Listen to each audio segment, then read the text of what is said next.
چاڵەنجی مانگیدا بەیانیان کە هەستان لە خەو بۆ ماوەی کاتژمێرێک مۆبایل مەگرمە دەستانەوە، ئەنجامدانی نوێژەکانی لە کاتی خۆیان و زیادکردنی نوێژە سونەتەکان،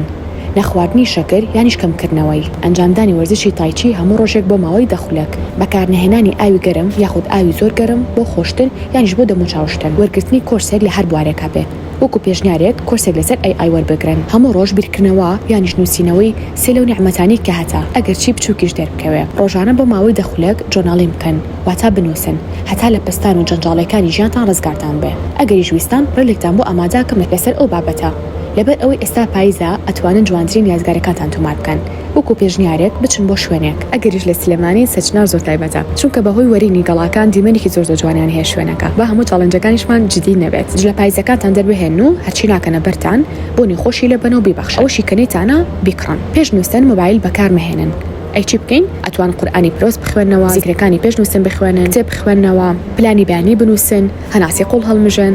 ئێوەش خەڵی لە کۆمنت زیاد بکەن.